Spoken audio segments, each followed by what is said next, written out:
আসসালামু আলাইকুম সুপ্রিয় দর্শক, দেশের বিভিন্ন প্রান্তে অবস্থিত যে যেখান থেকে আমাদেরকে দেখছেন সবাইকে আমন্ত্রণ জানাচ্ছি রেনাটা লিমিটেড নিবেদিত রাজটিভির নিয়মিত স্বাস্থ্য বিষয়ক আয়োজন জীবন ছন্দে। দর্শক, সাথে আছি আমি ডক্টর সৈয়দা রুবাইদা কিবরিয়া।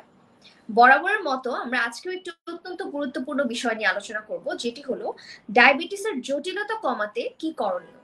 এবং এই অত্যন্ত গুরুত্বপূর্ণ বিষয়টি নিয়ে বিস্তারিত তথ্য দেবার জন্য বরাবরের মতো একজন বিশেষজ্ঞ অতিথি আমাদের সাথে যুক্ত আছেন। প্রিয় দর্শক, আজকে আমাদের সাথে গেস্ট এক্সপার্ট হিসেবে যুক্ত হয়েছেন বঙ্গবন্ধু শেখ মুজিব মেডিকেল বিশ্ববিদ্যালয়ের এন্ডোক্রাইনোলজি ডিপার্টমেন্টের সহযোগী অধ্যাপক ডক্টর শাহজাদা সেলিম স্যার। প্রিয় দর্শক, চলুন আমন্ত্রণ জানাই আমাদের বিশেষ অতিথিকে। স্যার, আসসালামু আলাইকুম, আপনাকে অনেক অনেক স্বাগতম আজকের আয়োজনে। কেমন আছেন? জি, ভালো আছি এবং যারা শুনছেন আপনাকে সকলকে শুভেচ্ছা জানাচ্ছি। স্যার, অসংখ্য ধন্যবাদ জানাতে চাই আপনার এই ব্যস্ত সময় থেকে দর্শকদের সচেতন করবার লক্ষ্যে আপনি আজকে আমাদের রাজটিভিতে সময় দিয়েছেন। আপনার কাছে অসংখ্য কৃতজ্ঞতা জ্ঞাপন করছি স্যার। ধন্যবাদ। প্রিয় দর্শক, পরিচিত হয়ে নিলাম আমাদের আজকের বিশেষজ্ঞ অতিথির সাথে এবং কি বিষয়ে আলোচনা করব তা আপনারা স্ক্রিনে দেখতে পাচ্ছেন। ডায়াবেটিসের জটিলতা কমাতে কি কি করণীয়, এই বিষয়ে আপনাদের যত ধরনের প্রশ্ন আছে তা আমাদের লাইভ সেশনের কমেন্ট বক্সটিতে নাম এবং বয়স অবশ্যই উল্লেখ করে প্রশ্ন করবেন। আমাদের বিশেষজ্ঞ অতিথি চেষ্টা করবে আপনাদের সকল সমস্যার সমাধান দিতে। এবং দর্শক, বরাবরের মতোই আমাদের লাইভটি সরাসরি সম্প্রচারিত হচ্ছে রাজ টিভির অফিসিয়াল ফেসবুক পেজ থেকে। আমাদের ফেসবুক পেজটিতে লাইক করবেন এবং সেখানে আমাদের ইউটিউব চ্যানেলটির লিংকও পেয়ে যাবেন। সুতরাং চ্যানেলটি সাবস্ক্রাইব করতে ভুলবেন না এবং লাইভগুলো বেশি বেশি করে শেয়ার করে অন্যদেরও সচেতন করবার সুযোগ করে দিবেন। প্রিয় দর্শক, আমাদের অনুষ্ঠানটির আজকের scientific partner Renata limited, powered by গ্লিন টাইম এবং ডায়াম্পা, মিডিয়া পার্টনার বরাবরের মতোই রাজ টিভি। প্রিয় দর্শক, চলুন ফিরে যাই আমাদের অতিথির কাছে। স্যার, যেহেতু আজকে আমরা ডায়াবেটিসের জটিলতা কমাতে কি কি করণীয় এটি নিয়ে আলোচনা করব, সেই বিষয়টিতে যাওয়ার আগে প্রথমে স্যার একটু জানতে চাই ডায়াবেটিস রোগটি আসলে কি, এটি যদি একটু সহজ করে আমাদের বুঝিয়ে বলেন। জি, ডায়াবেটিস নিয়ে অনেক আলোচনা হচ্ছে, তারপরেও অনেকের মনে কিন্তু এখন একটু দ্বিধাদ্বন্দ্ব থাকতে পারে এবং কারো কারো হয়তো বুঝতে সমস্যা হতে পারে।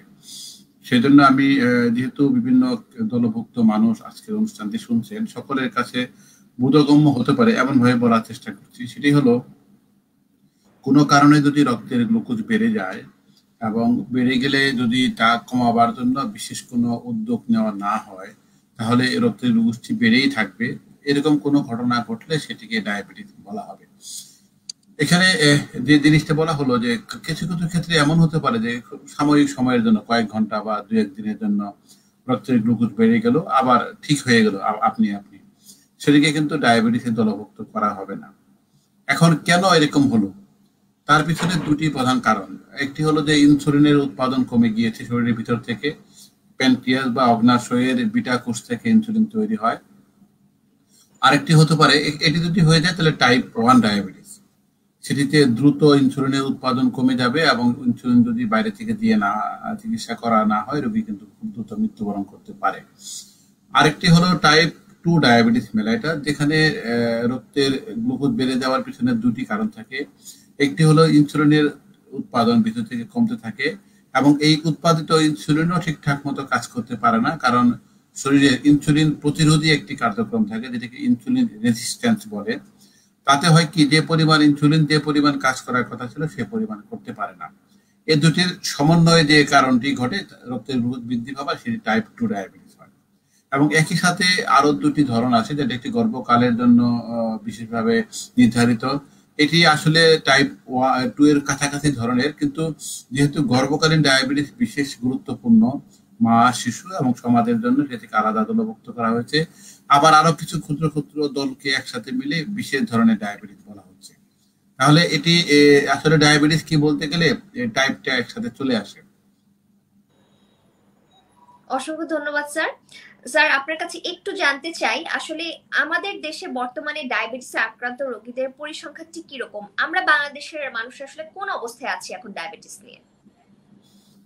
আমাদের বাংলাদেশের মানুষদের মোট জনসংখ্যার মধ্যে কতজন ডায়াবেটিস আক্রান্ত এক্স্যাক্টলি বলা মুশকিল, কারণ কোনো নেশন ওয়াইড গবেষণা এখনো প্রকাশিত হয়নি। বিভিন্ন ক্ষুদ্র ক্ষুদ্র গবেষণা বিভিন্ন রকম পাওয়া গিয়েছে। তাতে কোথাও বলা হয়েছে 8% মোট জনসংখ্যার, কোথাও বলা হয়েছে 8.4%। সেগুলো হিসাব করলে প্রায় 1 কোটির কাছাকাছি।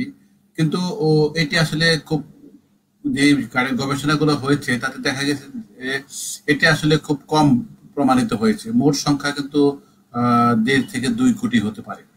আর আমি আগে যেরকম বলছিলাম টাইপ, সেটা হিসাব করলে বাংলাদেশের মোট ডায়াবেটিসের রোগীর প্রায় 98% হবে টাইপ 2 ডায়াবেটিসের, এবং 1% কিছু বেশি হবে টাইপ 1 ডায়াবেটিসের।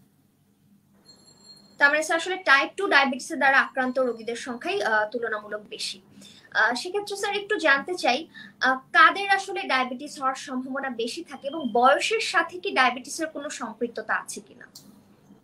হ্যাঁ, এটি খুব গুরুত্বপূর্ণ। এটি আমাদের বাংলাদেশের জন্য বিশেষভাবে আলোচনা করা দরকার। বয়স বৃদ্ধির সাথে সাথে ডায়াবেটিস হওয়ার সম্ভাবনা বৃদ্ধি পায়, এটা কিন্তু আসলে আমরা জানি যে আগে অন্যান্য অনেক দেশের জন্য এখনো প্রযোজ্য যে টাইপ 2 ডায়াবেটিস 45 বছরের পরেই সাধারণত হয়, কিন্তু এটি বাংলাদেশের জন্য প্রযোজ্য নয়। কেন নয় সেটি আমরা যখন ঝুঁকিগুলো বলতে থাকবো তখনই বোঝা যাবে। এখন কেন হয়, কাদের ঝুঁকি বেশি, সেগুলো হিসাব করলে জেনেটিক কিছু কারণ থাকতে পারে। সেই জেনেটিক কারণটি কিন্তু বাংলাদেশের মানুষের মধ্যে বেশি। সুতরাং বাংলাদেশের মানুষ বেশি সংখ্যায় টাইপ 2 ডায়াবেটিসে আক্রান্ত হবে। শুধু বাংলাদেশ নয়, আমাদের পার্শ্ববর্তী ভারত, পাকিস্তান, নেপাল, মায়ানমার, চায়না, ওরা সবাই কিন্তু আমাদের কাছাকাছি ধরনের জেনেটিক ত্রুটি রয়ে গেছে টাইপ 2 ডায়াবেটিস হওয়ার। কিন্তু আমরা বাংলাদেশ সহ আমাদের পার্শ্ববর্তী দেশগুলোর যে ঝুঁকিতে রয়ে গেছে সেটি হলো ব্যক্তিগত এবং পারিপার্শ্বিক ঝুঁকি। ব্যক্তিগত ঝুঁকিগুলোর মধ্যে সবচেয়ে বড় ঝুঁকি হলো যে দৈহিক স্থূলতা, এবং এই স্থূলতা বৃদ্ধি পাওয়া, খাদ্যাভ্যাস, অস্বাস্থ্যকর খাদ্যাভ্যাস এবং শারীরিক শ্রমহীনতা। এগুলো আমি একটু পরে ব্যাখ্যা করছি। আর পরিবেশগত ঝুঁকি বললে যেমন সামাজিক নিরাপত্তাহীনতা, যেটি আমাকে নয় শুধু সকলকেই, বিশেষ করে কম বয়সীদের বা মেয়েদের ঘরের বাইরে গিয়ে শারীরিক শ্রম সম্পাদনের জন্য একটু বাধা হয়ে দাঁড়াচ্ছে। মানসিক চাপ বৃদ্ধি পাওয়া, এবং শহর বা গ্রামে যেখানে যে থাকুক শারীরিক শ্রমের কাঠামো নেই। যেমন ধরেন ঢাকা শহরে যদি সকল মানুষই হাঁটতে চায়, হাঁটার কোনো জায়গা পাবে না। আবার তাদেরকে যদি কর্মক্ষেত্রে যাওয়ার জন্য পদব্রজে যাবে বা সাইকেল চালিয়ে যাবে, এরকম যদি কেউ আকাঙ্ক্ষা পোষণ করে, তার পক্ষে সেটিও সম্ভব নয়। তাহলে এটি কিন্তু পারিপার্শ্বিক একটি অবস্থা। আরেকটি হলো দূষণযুক্ত খাবার অথবা খাদ্যে ভেজাল। তাহলে এর মধ্যে উৎপাদনে ভেজাল থাকতে পারে, যেমন ধানে আর্সেনিক আছে, চালে আর্সেনিক আছে, সেগুলো আমরা খাচ্ছি, আটায় থাকছে। কিন্তু সরাসরি খাদ্যপণ্য বিক্রয় করার সময় যে ভেজালগুলো দেওয়া হচ্ছে সেগুলো কিন্তু এর সাথে যুক্ত হতে পারে। এগুলো সবকিছুই কিন্তু ডায়াবেটিস হওয়ার ঝুঁকি বাড়াচ্ছে। কিন্তু যদি সামগ্রিকভাবে জেনেটিক ত্রুটির পরে, যেহেতু জেনেটিক ত্রুটি আমরা চাইলেই পরিবর্তন করতে পারবো না, কিন্তু বাকি যে ত্রুটিগুলো আমরা চাইলে পরিবর্তন করতে পারবো, তার মধ্যে সবচেয়ে গুরুত্বপূর্ণ হলো অস্বাস্থ্যকর খাদ্যাভ্যাসকে আমরা স্বাস্থ্যকর খাদ্যাভ্যাসে পরিবর্তন করতে পারি, এবং শারীরিক শ্রমহীনতাকে দূর করে শ্রমময় জীবনযাপন করতে পারি।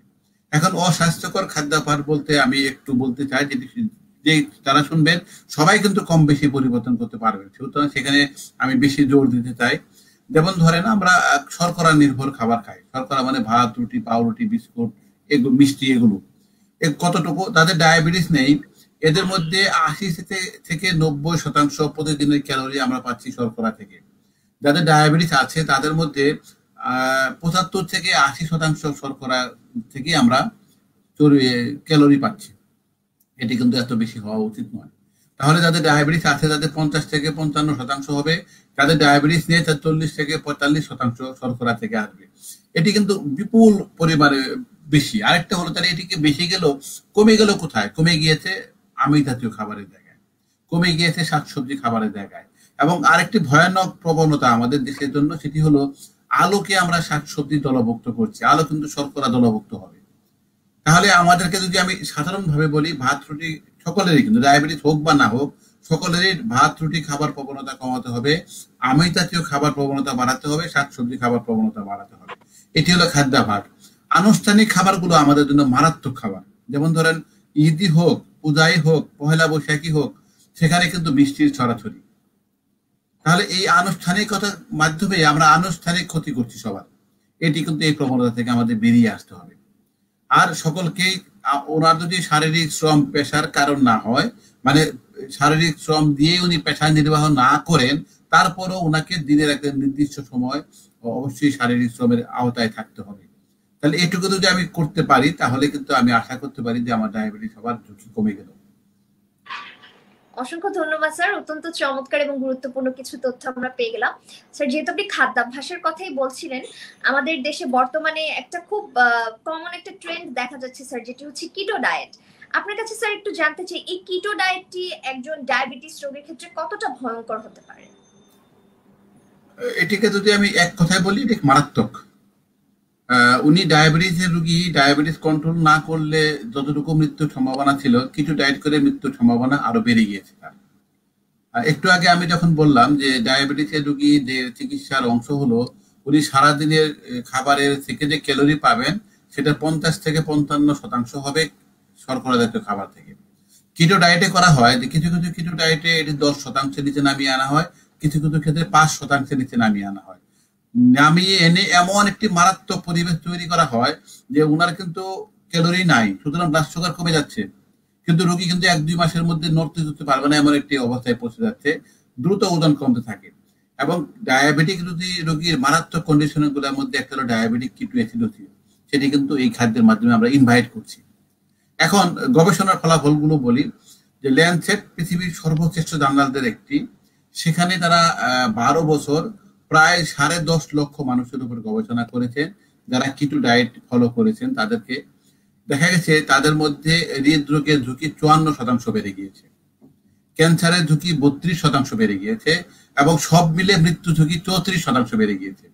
সেজন্য আমি বললাম যে ডায়াবেটিসের রোগী, ডায়াবেটিস এর কারণে মৃত্যু যে যতজন মারা যেতেন, কিটো ডায়েট করে মৃত্যুর সংখ্যা বহু গুণ বেড়ে যাচ্ছে। তাহলে এখন কেন করছে মানুষ? কেন করছে? কারণ উনি দ্রুত রক্তের গ্লুকোজ কমিয়ে ফেলতে চান, ইনসুলিন নিতে চান না, দ্রুত ওজন কমাতে চান। কিন্তু এই রোগগুলো, ক্রনিক ডিজিজ গুলো, বিশেষ করে নন কমিউনিকেবল ডিজিজ, অসংক্রামক রোগগুলো আজীবনের রোগ, আজীবনে চিকিৎসা করতে হবে। চট জলদি কিছু করতে যাওয়া মানে নিজের বোকামি করা। এটি কিন্তু কোনোভাবেই গ্রহণযোগ্য নয়। যারা করছেন তারা কিন্তু সকলেই এর ফল ভোগ করছেন, কিন্তু আমরা খুব আতঙ্কিত। এর কারণে বিপুল সংখ্যক মানুষ মৃত্যুর মুখোমুখি হবে। অসংখ্য ধন্যবাদ স্যার। স্যার, আমাদের অনেক দর্শক যুক্ত হয়েছেন এবং কয়েকজন দর্শক প্রশ্ন করেছেন। স্যার, আপনি অনুমতি দিলে কিছু প্রশ্ন নিয়ে নিতে পারেন? অবশ্যই অবশ্যই। স্যার, আমাদের একজন দর্শক ওমর ফারুক, উনি বলেছেন, আসসালামু আলাইকুম স্যার, ডায়াবেটিস রোগীর খাবারের ক্ষেত্রে কোনো বিধিনিষেধ আছে কি? খাবারের কি কি নিয়ম মেনে চলতে হবে? স্যার অলরেডি অনেকগুলো খাবার নিয়ে ইনফরমেশন দিয়ে দিয়েছেন, আরো কিছু যদি বলতে চান আমাদের দর্শকের জন্য। এখানে আমি একটা তথ্য সকলকে বলতে চাই, সেটি হলো যে বিধিনিষেধটাকে না বলে আমরা বলি যে খাদ্যের শৃঙ্খলা। তাহলে এটি হবে কি, এটি একটি সবচেয়ে গুরুত্বপূর্ণ চিকিৎসা পদ্ধতি ডায়াবেটিস রোগীর। কিন্তু যখন মানুষের খাবারের কথা বলেন তখন অনেকে ডায়েট বলেন। ডায়েট মানে কি? একজন নির্দিষ্ট রকম মানুষের জন্য নির্দিষ্ট ধরনের হিসাব করে খাওয়া। এটি কিন্তু এরকম নয় যে খাবার কমবেই, কিন্তু এই ভুলটি কিন্তু আমরা বারবারই করি। মানে কেউ ডায়েট করছে বলতেই বুঝেছি উনি কম খাচ্ছেন, তা নয়। কিন্তু ডায়াবেটিসের চিকিৎসার অন্যতম গুরুত্বপূর্ণ পদ্ধতি হলো খাদ্য ব্যবস্থাপনা। তাতে কি হবে, উনি কিন্তু পরের অংশে বলেছেন যে কিভাবে কি করবে। আমি একটু সহজ করে বলি। ডায়াবেটিসের রোগী দিনে 6 বার খাবেন। 3 বার কিন্তু আমরা সবাই খাই, তাহলে সকালের নাস্তা, দুপুরের খাবার, রাতের খাবার খাই। এটি তার ডায়াবেটিসের রোগীও খাবেন। কিন্তু ডায়াবেটিস রোগী নিশ্চিত করবেন যে উনি সকালের নাস্তা, দুপুরের খাবার মাঝখানে একটা হালকা খাবার খাবেন, দুপুরের খাবার এবং রাতের খাবারের মাঝখানে আরেকটি হালকা খাবার খাবেন, এবং শোবার আগে আরেকটি হালকা খাবার খাবেন। যদি অন্য মানুষ না খেলেও চলতো। তাহলে এই যদি কাঠামো দাঁড় করে ফেলতে পারেন, ওনার জন্য একটা বিশাল বড় কাজ হয়ে গেল। কিরকম? যখন একজন মানুষ 3 বার খায়, প্রচুর পরিমাণে খেতে চেষ্টা করবে, আর প্রচুর পরিমাণে খাওয়া মানে ব্লাড সুগারও অনেক বেড়ে যাবে। যখন 6 বার খাবেন, 6 বার কিন্তু প্রচুর পরিমাণে খাওয়া সম্ভব নয়, তাহলে ব্লাড সুগারও অনেক বেশি বাড়া সম্ভব নয়। আবার যখন 3 বার খাচ্ছেন, খাবারের লম্বা গ্যাপ থাকবে, তাহলে একবার নাস্তা, যেমন ধরুন নাস্তা করেছেন উনি 8টায়, 3টায় দুপুরে খাবার খাবে, 1টা, 1:30, 2টার সময় গিয়ে হাইপোগ্লাইসেমিয়া হওয়ার সম্ভাবনা থাকবে। যখন উনি মাঝখানে একটি হালকা খাবার খেলেন, হাইপোগ্লাইসেমিয়ার সম্ভাবনাটা কমে গেল। আর আরেকটা জিনিস, যেমন কিটো ডায়েটের সাথে সংযুক্ত যে ওজন কমানোর যে ধারণাটা, তখন একজন মানুষের খাদ্য তালিকা নির্ধারণ করে দেন একজন ডাক্তার, তখন কিন্তু মাথায় রাখা হয় যে ওনার এখন বডি ওয়েট কত, ওনার আসলে ওজন কত থাকা উচিত, সেটা হিসাব করে কতটুকু ক্যালোরি কমানো হবে। আবার মনে করেন একজনের ওজন আসলেই কম, তাহলে ওরা ক্যালোরি যোগ করে দেওয়া হয় যেটি ওনার ওজন বাড়াতে সাহায্য করবে। আরেকজনের ওজন ঠিক আছে, ক্যালোরিও ঠিক রাখা হয় যাতে ওজন কমবেও না বাড়বেও না। তাহলে এত বড় কাজ করতে পারে একজন মানুষ খাদ্য তালিকা মেনে চলে। এবং যদি বিধিনিষেধের কথা বলেন, শুধুমাত্র কামরাঙ্গা খাবেন না, কারণ কামরাঙ্গা দ্রুত কিডনি নষ্ট করে দিতে পারে।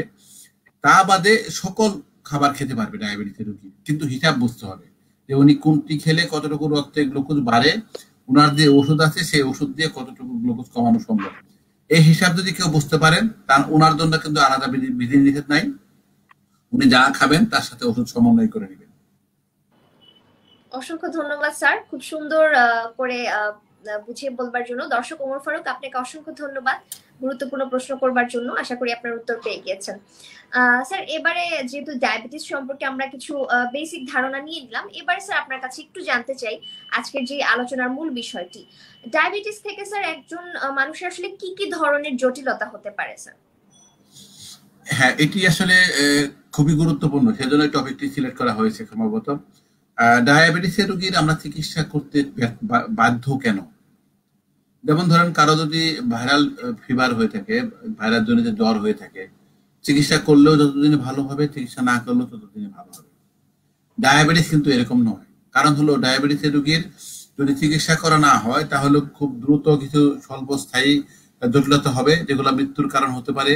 কিন্তু যদি আমি ঠিকঠাক মতো ডায়াবেটিস কন্ট্রোল করতে ব্যর্থ হয়ে দীর্ঘস্থায়ী জটিলতা দেখা দিবে, এবং যেগুলো ক্রমশ রোগীর জীবনের পুরা নিয়ন্ত্রণ নিয়ে নিবে। মানে এমন কিছু ঘটনা ঘটবে যেখান থেকে আর রোগী আর বেরিয়ে আসতে পারবে না।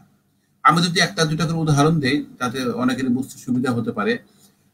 যেমন ধরেন, রক্তের গ্লুকোজ কমে গেল, হাইপোগ্লাইসেমিয়া হলো, এটি কিন্তু যদি ঠিকঠাক মতো সময় মতো আমরা চিকিৎসার আওতায় না আনতে পারি, রোগী কিন্তু মৃত্যুর কারণ হতে পারে।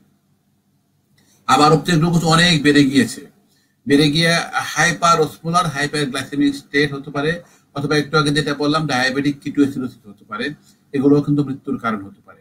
কিন্তু এগুলোর চেয়েও বেশি ঘটনা যেটা ঘটে সেটা হলো যে ডায়াবেটিসের রোগীর মাঝে মাঝে রক্তে গ্লুকোজ ঠিক থাকে, মাঝে মাঝে বেড়ে যায়, মাঝে মাঝে কমে যায়, এভাবে আগাচ্ছে এবং দীর্ঘস্থায়ী ক্ষতিগুলো আস্তে আস্তে এগিয়ে আসতেছে।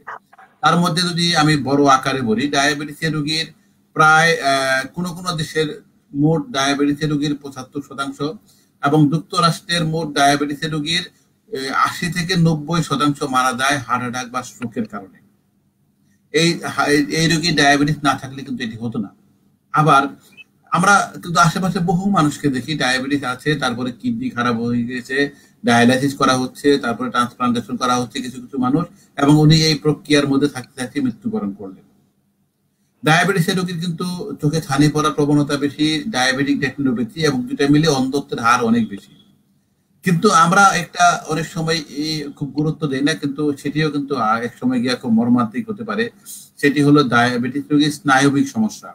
তারপরে কি হয়, ডায়াবেটিস রোগীর পায়ে সমস্যা হয়, এবং কারো কারো পায়ে ঘা হয়, এবং শেষ পর্যন্ত পা কেটে ফেলতে হতে পারে। আমরা বাংলাদেশে নয়, শুধু সারা পৃথিবীতে একটা বিশাল এরিয়া নিয়ে কাজ করছি, যে সেক্সুয়াল ডিসফাংশন, বিশেষ করে পুরুষদের ক্ষেত্রে ডায়াবেটিস কিন্তু একটি গুরুত্বপূর্ণ অংশ দখল করে আছে। এবং আপনি এখন খেয়াল করবেন যে আমরা আশেপাশে বহু দম্পতি দেখছি সন্তান নিতে চাচ্ছেন কিন্তু সন্তান পাচ্ছেন না। তাহলে এখানে হয় স্ত্রী অথবা স্বামী অথবা দুজনেরই ডায়াবেটিস আছে, একটি একটি বড় কারণ। তাহলে আরো অসংখ্য ঘটনা ঘটাতে পারে কিন্তু ডায়াবেটিস, আমি বড় বড় গুলোকে বললাম। তাহলে এর কোনো একটি কিন্তু একজন মানুষের জীবনকে পর্যদস্ত করে ফেলতে সমর্থ। সুতরাং আমাদেরকে নজর রাখতে হবে, ডায়াবেটিস দ্রুত চিকিৎসা করতে হবে, লক্ষ্যমাত্রায় গ্লুকোজ রাখতে হবে, এবং এই সব জটিলতা থেকে নিজেকে রক্ষা করার জন্য যা যা করা দরকার সব করতে হবে। অসংখ্য ধন্যবাদ স্যার। স্যার, আপনি ডায়াবেটিসের জটিলতার মধ্যে সেক্সুয়াল ডিসফাংশনের কথা বলছিলেন স্যার। এই প্রেক্ষিতে আমাদের একজন দর্শকও প্রশ্ন করেছেন স্যার, মোহাম্মদ রফিক, ২৮ বছর বয়স। উনি জানতে চেয়েছেন যে ডায়াবেটিসের সাথে যৌন মিলনের কোনো অসুবিধা হতে পারে কিনা স্যার। স্যার, এই ক্ষেত্রে একজন রোগী আসলে কি করতে পারে? এখন যদি ওনার প্রশ্নের প্রথম অংশ বলি, সমস্যা করতে পারে পুরুষদের জন্য খুব বেশি, মহিলাদের জন্যও করতে পারে। বাংলাদেশ থেকে আমরা বেশ কিছু গবেষণা প্রকাশ করেছি, আমরা নিজেরাই করেছি, যেটা বিভিন্ন দেশের বড় বড় জার্নালে প্রকাশিত হয়েছে, যে এই পুরুষদের যে ইরেকটাইল ডিসফাংশন, সেটি কিন্তু যদি আমরা ডায়াবেটিস এবং নন ডায়াবেটিস দুই গ্রুপ রোগীর ধরি, যদি ডায়াবেটিসের রোগীর ক্ষেত্রে নন ডায়াবেটিসের তুলনায় প্রায় ৩ থেকে ৪ গুণ বেশি, তাহলে এটি কিন্তু হতে পারে। এখন এটিকে যদি আমরা শুধু মাথায় রাখি, যে কোনো সময়ই ডায়াবেটিস হয়েছে মানে ওনার প্রথম করণীয় হলো রক্তের গ্লুকোজ ওনার বয়সের এবং বাকি রোগগুলো বিবেচনার সাপেক্ষে যে পরিমাণ রাখা দরকার সেই পরিমাণে রাখতে হবে। এখন এটা কিন্তু সকলের জন্য একরকম হবে না। ওনার বয়স 28, ওনার ক্ষেত্রে আমরা চেষ্টা করবো খালি পেটে 5.5, খাওয়ার পরে 6.5 এরকম রাখতে। ওনার বয়স যখন 88 হয়ে যাবে তখন আমাদের টার্গেট হবে খালি পেটে 7, খাবার পরে 8.5, 9 রাখতে। তাহলে আবার যখন গর্ভকালীন ডায়াবেটিস, ওনার খালি পেটে আমরা 5.2 বা তার চেয়ে কম, যাদের খাবার 2 ঘন্টা পরে 6.6 বা তার চেয়ে কম রাখতে চেষ্টা করবো। তাহলে এটি বিভিন্ন জনের জন্য বিভিন্ন রকম হবে, কিন্তু সবারই জন্য একটি টার্গেট থাকবে। টার্গেটটা আমাদেরকে অবশ্যই লক্ষ্যমাত্রাকে অর্জন করতেই হবে। অসংখ্য ধন্যবাদ স্যার। দর্শক আপনাকেও ধন্যবাদ গুরুত্বপূর্ণ প্রশ্নটি করবার জন্য। স্যার আমাদের আরেকজন দর্শক মাহমুদুল হাসান চমন স্যার, উনি প্রশ্ন করেছেন যে স্যারের কাছে জানতে চাই টাইপ 2 ডায়াবেটিস সাধারণত কত বছর বয়স থেকে হতে পারে এবং কোন ধরনের মানুষের টাইপ 2 ডায়াবেটিসে আক্রান্ত হওয়ার ঝুঁকি বেশি? এই দুইটা প্রশ্নই আমরা উত্তর একভাবে দিয়েছি। এখন যেহেতু উনি প্রশ্ন করেছেন আরেকভাবে দেই। বাংলাদেশের জন্য কোনো বয়স সীমা নেই। এটা কিন্তু খুব মর্মান্তিক একটি তথ্য, কারণ পৃথিবীর বেশিরভাগ দেশে টাইপ 2 ডায়াবেটিস কোথাও কোথাও 45 বছরের পরে হয়, কোথাও কোথাও 40 বছর পরে হয় অধিকাংশ মানুষের, কিন্তু আমরা বাংলাদেশে 6 বছর, 5 বছর, 10 বছর বয়সেও পাচ্ছি। এখন কল্পনা করতে পারেন একটা 8 বছর বা 7 বছর বয়সের ছেলে বা মেয়ে টাইপ 2 ডায়াবেটিস হলো, তাহলে ডায়াবেটিস হোক বা না হোক আমরা তো চাই ও 80 বছর বাঁচবে, 90 বছর বাঁচবে। তাহলে এই ছেলে বা মেয়েটিকে এই অবস্থায় ডায়াবেটিস কন্ট্রোল করে সে বছর পর বয়স পর্যন্ত নেওয়া সম্ভব? খুব কঠিন ব্যাপার, প্রায় অসম্ভব ব্যাপার। এটি কিন্তু আমাদেরকে মাথায় রাখতে হবে। এখন ওনার প্রশ্নের দ্বিতীয় অংশ এবং এই যে ঘটনাটি বললাম, এই দুটিকে সমন্বয় করে যদি বলি, তাহলে আমরা চাইলে টাইপ 2 ডায়াবেটিসের রোগী, যাদের টাইপ 2 ডায়াবেটিস হতে পারে, তাদেরকে আমরা যদি উনি টাইপ 2 ডায়াবেটিসের ভিতরে ঢুকে যাবেন না, প্রতিরোধ করতে চাই, তাহলে 10 জনের টার্গেট করলে 5 জনের ক্ষেত্রে সফল হওয়া সম্ভব। এর চেয়ে বড় একজন মানুষের জন্য বড় কিছু ফলপ্রসূ হতে পারে না। তাহলে কি করতে হবে? তাহলে আমাকে ওনার প্রথমেই আরেকটি ইন্টারেস্টিং তথ্য বলি, এটিও কিন্তু সুখকর নয় আসলে। বাংলাদেশের মোট ডায়াবেটিসের রোগীর প্রায় 57% জানেন না উনি ডায়াবেটিসের রোগী। উনি নন ডায়াবেটিসের মতো জীবনযাপন করছেন, কারণ পরীক্ষা করা হয়নি। তাহলে যখনই আমি একজন মানুষকে ডায়াবেটিস প্রতিরোধ করার জন্য কার্যক্রমের আওতায় নিয়ে আসবো, প্রথমেই জেনে নিতে হবে যে উনি আসলে ডায়াবেটিসের রোগী না নন ডায়াবেটিস। কারণ 10 জনের পরীক্ষা করলে প্রায় 6 জন আমরা ডায়াবেটিস রোগী পেয়ে যাব। তাহলে এটি একটা কথা। দ্বিতীয় কথা হলো, তাহলে আমাকে এখন ওনার, যেহেতু বাংলাদেশে বলছি জেনেটিক ত্রুটি আছে, তাহলে এটিকে মাথায় রাখতে হবে। ওনার বাবা মা 2 জনের 1 জন বা 2 জনেরই ডায়াবেটিস আছে কিনা সেটা জেনে নিতে হবে। উনি যখন মায়ের পেটে ছিলেন তখন মায়ের ডায়াবেটিস ছিল কিনা সেটি জেনে নিতে হবে। ওনার এখন শারীরিক অবস্থা কেমন, এখানে আমাদের লক্ষ্য হলো ওনার যে বয়সে যে পরিমাণ উচ্চতা অনুসারে ওজন থাকা উচিত সেটি আছে কিনা, যদি বেশি থাকে সেটি কমাতে হবে। এরপরে খাদ্যাভ্যাস এবং শারীরিক শ্রমের দিকে নজর দিতে হবে, এবং সেইগুলা যদি আমি কাঠামো ঠিক করে দিতে পারি এবং ওই ভদ্রলোক বা ভদ্র মহিলা বা যুবক বা যুবতী বা ছেলে বা মেয়ে মেনে চলতে পারে, তাহলে আমরা 10 জনের মধ্যে 5 জন সফল হবে এটি ধরে নিতে পারি। তাহলে এটি কিন্তু খুব আশাব্যঞ্জক। আমরা এটাই করতে চাই, কারণ ডায়াবেটিস হয়ে গেলে হওয়ার হাত থেকে আর নিস্তার নেই। তাহলে কি করতে পারি? না হওয়ার জন্য যা যা করা দরকার সব করার জন্য ঝাঁপিয়ে পড়তে পারি। অসংখ্য ধন্যবাদ স্যার। আমাদের আরেকজন দর্শক প্রশ্ন করেছেন, সিরাজুল ইসলাম স্যার, উনি বলেছেন আমার মার বয়স 50 বছর, ওনার ডায়াবেটিস ভরা পেটে 14, কিন্তু হাঁটাহাঁটি করলে ডায়াবেটিস নিয়ন্ত্রণে চলে আসে, আবার হাঁটাহাঁটি বন্ধ রাখলে বেড়ে যায়। আমার প্রশ্ন হলো নিয়মিত কি ঔষধ সেবন করলে ওনার ডায়াবেটিস নিয়ন্ত্রণে থাকবে? স্যার ওনার প্রশ্ন উত্তরটা এক্ষেত্রে ওষুধটা বলা মুশকিল হবে, কারণ উনি শুধু একবার খাবার পরে কত থাকে বলেছেন, কিন্তু আমাদের মূল টার্গেট হলো ঘুম থেকে ওঠার পরে যে ফাস্টিং ব্লাড সুগার ওটা কত থাকে এটা জানাটা এক। দ্বিতীয় হলো 3 মাসের গড় HbA1c সেটা কি লক্ষ্যমাত্রায় আছে? সেটি হলো সাধারণত 6.5%, কিন্তু কোনোভাবে 7%-এর উপরে যাওয়া যাবে না। তাহলে এইটা আমাদেরকে গাইড করবে যে ওনার জন্য ইনসুলিন লাগবে, ওনার জন্য ট্যাবলেট লাগবে, ওনার জন্য ইনসুলিন ট্যাবলেট কিছুই লাগবে না, শুধুমাত্র খাদ্য ব্যবস্থাপনা দিয়ে ডায়াবেটিস কন্ট্রোল করা যাবে একটা। দ্বিতীয় হলো, কিন্তু যেটা সকলকেই করতে হবে সেটি হলো খাদ্য ব্যবস্থাপনা মেনে চলতে হবে, শারীরিক শ্রম। উনি কিন্তু বলেছেন যে যখন উনি শারীরিক শ্রমের আওতায় থাকেন রক্তে গ্লুকোজ কম থাকে, কিন্তু উনি বিশৃঙ্খল ভাবে করছেন, এটা সুশৃঙ্খল ভাবে করতে হবে। প্রতিদিনই একটা নির্দিষ্ট সময়টিকে শ্রমটি সম্পাদন করতে হবে। আমার মনে হয় দ্রুত একজন ডায়াবেটিস চিকিৎসকের শরণাপন্ন হয়ে ওনার পরিপূর্ণ চিকিৎসার আওতায় আসা উচিত। অসংখ্য ধন্যবাদ স্যার। দর্শক আপনাকেও ধন্যবাদ, আশা করি আপনার প্রশ্নটা পেয়ে গিয়েছেন। স্যার এবারে যে কথাটা আপনার কাছে জানতে চাই সেটি কিন্তু অনেকেরই একটা কমন কনসার্ন থাকে এবং সবাই কিন্তু শুরুতে স্যার একটু কনফিউজড থাকে যে ডায়াবেটিস হলে আসলে কোন ধরনের বিশেষজ্ঞের কাছে তারা যাবেন, মেডিসিন বিশেষজ্ঞ না এন্ডোক্রাইন বিশেষজ্ঞ? স্যার এটি অনেকেই জানতে চায়, এটি স্যার যদি একটু বলেন আমাদের। এটার বাস্তব কারণ আছে। প্রথমত ডায়াবেটিস হলে ডায়াবেটিসের ডাক্তারই দেখাতে হবে, কিন্তু বাস্তবতা হলো আমাদের প্রায় 1.5 থেকে 2 কোটি ডায়াবেটিসের রোগী, প্রায় 5 কোটি থাইরয়েডের রোগী, প্রায় 2 থেকে 2.5 কোটি পলিসিস্টিক ওভারি সিনড্রোমের রোগী, প্রায় 1.5 থেকে 2 কোটি অস্টিওপোরোসিসের রোগী, সেক্সুয়াল ডিসফাংশন আছে, আরো অন্যান্য এন্ডোক্রাইন ডিসঅর্ডার আছে, কিন্তু আমরা ডাক্তার কিন্তু 250 বাংলাদেশে হরমোন বিশেষজ্ঞ।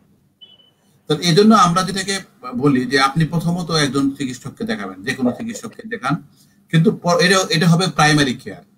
এরপরে আপনি ডায়াবেটিস ডাক্তার কাছে অবশ্যই যাবেন। যেমন ধরেন এরকম যদি হয় একজন মানুষের বাড়ি সুনামগঞ্জ, একদম গ্রামে, সুনামগঞ্জে কোনো ডায়াবেটিস ডাক্তার নেই কিন্তু এখন, তাহলে উনি কি করবেন? উনি কি চিকিৎসা নেবেন না? অবশ্যই নেবেন। তাহলে ওনার আশেপাশে একজন ডাক্তারকে অবশ্যই প্রাথমিক পর্যায়ে দেখাবেন, এরপরে বিশেষজ্ঞ চিকিৎসকের কাছে আসবেন। তাহলে এটাকে করার জন্য বাংলাদেশে একটি ভালো কাঠামো আছে, যে বাংলাদেশ ডায়াবেটিস সমিতি, তারা কিছু প্রশিক্ষিত, এটা কিন্তু শুধুমাত্র একটা সার্টিফিকেট কোর্স করেছে, ডিগ্রি নয়, কিন্তু প্রাথমিক পর্যায়ে চিকিৎসা দিতে পারবে তারা, মানে প্রাইমারি কেয়ার ফিজিশিয়ান হিসেবে কাজ করতে পারবে, এরকম কিন্তু একটা কাঠামো তারা ব্যবস্থা করেছে। তাহলে এখানে উনি যাবেন, তারপরে উনি এর পরবর্তী দ্রুত সম্ভব একজন ডায়াবেটিস বিশেষজ্ঞের কাছে যাবেন। যেমন ধরেন একজন গাইনি চিকিৎসা নিতে হবে, তার কাছেই যেতে হবে। একজন হৃদরোগ, তাহলে হৃদরোগ বিশেষজ্ঞের কাছে যাবে, কিন্তু তাই বলে কি আজকে ওনার চিকিৎসা পাবেন না? তাহলে একটা এখন ইমিডিয়েট একটা চিকিৎসা নেবেন, কিন্তু এরপরে বিশেষজ্ঞের কাছে যাবেন। এটি কিন্তু বাংলাদেশের কাঠামোগত একটু দুর্বলতা রয়ে গেছে, কারণ রেফারেল সিস্টেম এখনো আমাদের এখানে নেই, পৃথিবীর প্রায় সকল দেশেই কিন্তু এটি রয়ে গেছে। অসংখ্য ধন্যবাদ স্যার। স্যার আমাদের অনেক প্রশ্ন আসছে দর্শকদের পক্ষ থেকে। স্যার ইসলাম শহীদুল নামের একজন দর্শক জানতে চেয়েছেন, ডায়াবেটিস হলে রক্তচাপ বেড়ে যেতে পারে কি? উনি কিন্তু খুব বিচক্ষণ প্রশ্নকর্তা আর কি। এটি দুই রকম হয়। সাধারণত দেখা যায় যে যখন ডায়াবেটিস ধরা পড়ে তখনই উচ্চ রক্তচাপ ধরা পড়ে। কিছু কিছু রোগী এরকম থাকেন, কিছু কিছু রোগী আগে থেকে উচ্চ রক্তচাপে ভুগছেন, তারপরে ডায়াবেটিস ধরা পড়েছে। কিন্তু এই দুই গ্রুপ মিলে যতজন, তার চেয়ে বেশি সংখ্যক রোগীর ডায়াবেটিসের চিকিৎসা পাচ্ছেন এক সময় গিয়ে উচ্চ রক্তচাপ হয়ে গেছে, এবং এই ক্ষেত্রে কিন্তু ডায়াবেটিসের কারণেই ওনার উচ্চ রক্তচাপটি হয়েছে, সেটি হতে পারে। অসংখ্য ধন্যবাদ স্যার। স্যার আমাদের আরেকজন দর্শক জানতে চেয়েছেন, মোহাম্মদ মেহেদি, ডায়াবেটিসের কি স্থায়ী কোনো চিকিৎসা রয়েছে কিনা? এখন পর্যন্ত নেই স্থায়ী চিকিৎসা, মানে চিকিৎসা চলবে আজীবন। উনি যেটা বুঝতে চেয়েছেন আমার মনে হয় যে চিকিৎসা করে একদম ভালো হয়ে যাবে কিনা, এখন পর্যন্ত এরকম কোনো চিকিৎসা পদ্ধতি আমাদের হাতে নেই, কিন্তু আমরা খুব আশাবাদী, এবং তার কিছু কিছু আলো দেখা যাচ্ছে যে এক সময় হয়তো আমাদের হাতে এমন চিকিৎসা এসে পৌঁছবে যে ডায়াবেটিস হলো, ধরা পড়লো, এবং নির্দিষ্ট সময় চিকিৎসা নেওয়ার পরে আর চিকিৎসা নিতে হবে না। কিন্তু এখন পর্যন্ত কিন্তু এটা ভেবে যদি কেউ বলেন যে আমি এই ধরনের একটা চিকিৎসা করছি, বাংলাদেশে কিন্তু বহু অবৈজ্ঞানিক চিকিৎসা পদ্ধতি যারা এরকম দাবি করে যে ডায়াবেটিসে হয়েছে আমি একদম ভালো করে দিব, এখন পর্যন্ত কোনো বৈজ্ঞানিক চিকিৎসা আবিষ্কৃত হয়নি। অসংখ্য ধন্যবাদ স্যার। দর্শকদের মোটামুটি সব ধরনের প্রশ্নেই আশা করি আমরা আজকে উত্তর দিতে পেরেছি। স্যার আপনার কাছে একটু জানতে চাই যে যেহেতু আমরা বিগত 2 বছর ধরে করোনা মোকাবেলা করছি, এবং স্বাভাবিকভাবে স্যার যেটা আমরা জানি ডায়াবেটিস হলে কিন্তু শরীরের রোগ প্রতিরোধ ক্ষমতা কমে যাচ্ছে। তো একজন ডায়াবেটিস রোগীর করোনা হওয়া মানে কিন্তু স্যার বোধের উপর বিষ ফোড়ার মতোই। তো স্যার এই করোনাকালীন সময় আসলে আমাদের দর্শকদের উদ্দেশ্যে আপনার কি পরামর্শ থাকবে, তারা কিভাবে ডায়াবেটিস নিয়ন্ত্রণ করতে পারবে বা কিভাবে সাবধানতা অবলম্বন করবে? এটি কিন্তু খুব বিশেষ গুরুত্বপূর্ণ ব্যাপার। যেমন ধরেন টিকা নেবার যে পলিসি বিশ্ব স্বাস্থ্য সংস্থা বলেছে, এবং সব কটা দেশই পলিসি নিয়েছে যে যারা স্বাস্থ্যকর্মী সরাসরি রোগীদেরকে সেবা দিচ্ছেন তারা প্রথমে টিকা নেবেন, নিরাপত্তা রক্ষী তারা নেবেন, আর যারা বিভিন্ন পেশাগত কারণে সরাসরি মানুষের সাথে মিশতে হচ্ছে তারা প্রথমে টিকা নেবেন। কিন্তু এর বাইরে কারা প্রথমে টিকা নেবেন, তাদের মধ্যে কিন্তু ডায়াবেটিস রোগী রয়ে গিয়েছে। কারণ হলো ডায়াবেটিসের রোগী যখন করোনা ভাইরাসের সংক্রমণে আক্রান্ত হচ্ছেন, মানে কোভিড-19 আক্রান্ত হচ্ছেন, তার কিন্তু খারাপ হয়ে যাওয়ার ঝুঁকি নন ডায়াবেটিসের তুলনায় বেশি। তার কিন্তু আইসিইউতে যাওয়ার সম্ভাবনা বেশি এবং শেষ পর্যন্ত মৃত্যুর ঝুঁকি অনেক বেশি। এবং কোথাও কোথাও দেখা গেছে এই মৃত্যুর ঝুঁকি নন ডায়াবেটিসের তুলনায় প্রায় 3 গুণ। যাদের ডায়াবেটিসের কন্ট্রোল ভালো নয় তাদের মধ্যে 5 থেকে 6 গুণ, এবং যাদের রক্তের গ্লুকোজ খুব ওঠানামা করে তাদের মধ্যে প্রায় 9 গুণ। তাহলে এটিকে যদি আমরা বিবেচনায় আনি, অবশ্যই বিবেচনায় আনতে হবে, তাহলে সকল ডায়াবেটিসের রোগীর দ্রুত ডায়াবেটিসের ভালো কন্ট্রোলে পৌঁছতে হবে এবং এই কন্ট্রোলটি বজায় রাখতে হবে, প্রথম পদক্ষেপ। দ্বিতীয় পদক্ষেপ হলো যে করোনা থেকে রক্ষা পাওয়ার জন্য যা যা করতে হয়, ব্যক্তিগত স্বাস্থ্য সুরক্ষা সব ওনাকে মেনে চলতে হবে। ইন্টারন্যাশনাল ডায়াবেটিস ফেডারেশন ঘোষণা করেছে যে একজন ডায়াবেটিসের রোগী অন্যদের তুলনায় কমপক্ষে দ্বিগুণ পরিমাণ সতর্কতা অবলম্বন করবেন যাতে উনি সার্স করোনা ভাইরাসের জীবাণুর মুখোমুখি না হন। তাহলে ব্যক্তিগত সুরক্ষাগুলো আমি তবু অনেকেই জানেন এখন, তবুও বলি। ডায়াবেটিসের রোগী আপ্রাণ চেষ্টা করবেন যে ওনার যে কাজটি বাইরে না গিয়ে সম্পাদন করা যায় কিনা। যদি বাইরে যেতেই হয় আদর্শ পদ্ধতিতে মাস্ক পরবেন, ভিড় এড়িয়ে চলা সম্ভব হলে অবশ্যই ভিড় এড়িয়ে চলবেন। পাবলিক ট্রান্সপোর্ট যদি ব্যবহার না করে চলা যায় সেটি অবশ্যই করবেন। বাইরে গেলে হ্যান্ড স্যানিটাইজার ব্যবহার করবেন, 1 থেকে 1.5 ঘন্টা পর পর সেটি দিয়ে হাত পরিষ্কার করবেন। যদি না থাকে সাবান দিয়ে হাত ধোবেন 20 সেকেন্ডের বেশি সময় যাবত, এবং যত দ্রুত সম্ভব ঘরে ফিরে আসবেন। ঘরে ফিরে এসে গোসল করবেন, যে কাপড়গুলো বাইরে পরিধান করেছেন সেগুলো ভালো করে ধুয়ে ফেলবেন, এবং অবশ্যই রক্তের গ্লুকোজ ঠিক রাখতে হবে। এখানে আমরা বাংলাদেশে আরেকটি অতিরিক্ত ঝুঁকিতে রয়ে গেছি। বাংলাদেশের মোট ডায়াবেটিসের রোগীর প্রায় 80% ডায়াবেটিসের কন্ট্রোল কিন্তু ভালো নয়। তাহলে 5 জনের মধ্যে 4 জনেরই কন্ট্রোল ভালো নয়। তাহলে যে ডায়াবেটিসের রোগী আছেন, যারা শুনছেন, যাদের আত্মীয় স্বজন ডায়াবেটিসের রোগী আছেন, তারা কিন্তু খেয়াল করবেন যে ওনার জন্য ডায়াবেটিস কন্ট্রোল খুব ভালো অবস্থায় থাকে। অসংখ্য ধন্যবাদ স্যার, অত্যন্ত গুরুত্বপূর্ণ তথ্য পরামর্শ আপনি আমাদের দর্শকদের উদ্দেশ্যে দিয়ে দিয়েছেন। স্যার, আমরা অত্যন্ত সৌভাগ্যবান আপনার মতো একজন বিশেষজ্ঞ চিকিৎসককে আজকে আমাদের মাঝে পেয়েছি। আপনি এত ব্যস্ত থাকেন, এর মাঝেও আমাদের দর্শকদের সচেতন করবার লক্ষ্যে রাজ টিভিকে সময় দিয়েছেন। স্যার, আপনার কাছে একটু জানতে চাই আপনার কেমন লাগলো আসলে আজকে আলোচনাটি? না, খুব ভালো, এবং যারা প্রশ্ন করেছেন আপনিও খুব ভালো ভালো অ্যাঙ্গেল তুলে এনেছেন, কিন্তু যে দর্শকরা প্রশ্ন করেছেন অন্যান্য অনেক অনুষ্ঠানের তুলনায় খুব ভালো প্রশ্ন করেছেন, আমি তাদেরকে অবশ্যই সাধুবাদ জানাতে চাই।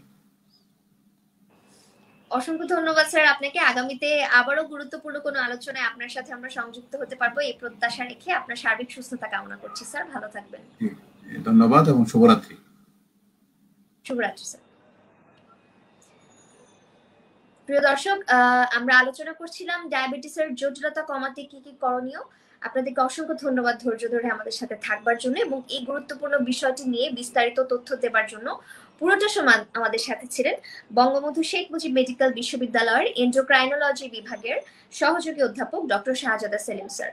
প্রিয় দর্শক, পুরো বিশ্ব জুড়ে প্রাপ্তবয়স্ক মানুষের মধ্যে কিন্তু 9.3% মানুষ ডায়াবেটিস রোগে আক্রান্ত, এবং বিশেষজ্ঞদের ধারণা এটি যদি সময় মতো আসলে কন্ট্রোল করা না হয় 2045 সালের মধ্যে এই সংখ্যাটি 11% পৌঁছতে পারে।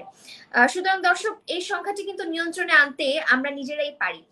ডায়াবেটিস রোগ হলে এবং রোগটি যাতে না হতে পারে তার আগে কি কি করতে হবে তা কিন্তু আমাদের বিশেষজ্ঞ চিকিৎসক খুব সুন্দর এবং সহজভাবে বুঝিয়ে দিয়েছেন। আমাদের প্রতিদিনের খাদ্যাভ্যাস, জীবনযাত্রার কিছু পরিবর্তন এবং অন্ধের মতো আমরা যে কিটো ডায়েট ফলো করছি এগুলো যদি আমরা বর্জন করতে পারি তাহলে কিন্তু ডায়াবেটিসকে আমরা নিজেরাই কন্ট্রোলে নিয়ে আসতে পারবো। দর্শক, ধন্যবাদ জানাতে চাই রেনাটা লিমিটেডকে চমৎকার এই আয়োজনটির জন্য, এবং আমাদের এই আয়োজনটির সার্বিক সহযোগিতা ছিল ডায়াম্পা এবং গ্লিন টাইম। দর্শক, আগামীতে এমন আরো অনেক গুরুত্বপূর্ণ বিষয় নিয়ে আলোচনা করবার জন্য কোনো বিশেষজ্ঞ চিকিৎসককে নিয়ে আপনাদের সাথে আবার হাজির হব। ততদিন পর্যন্ত এই মহামারীর সময়ে সবাই সাবধানতা অবলম্বন করে চলবেন, ভালো থাকবেন এবং রাজ টিভির সঙ্গেই থাকবেন। শুভরাত্রি। You are watching Raj TV, জাগরণে বাংলাদেশ। Please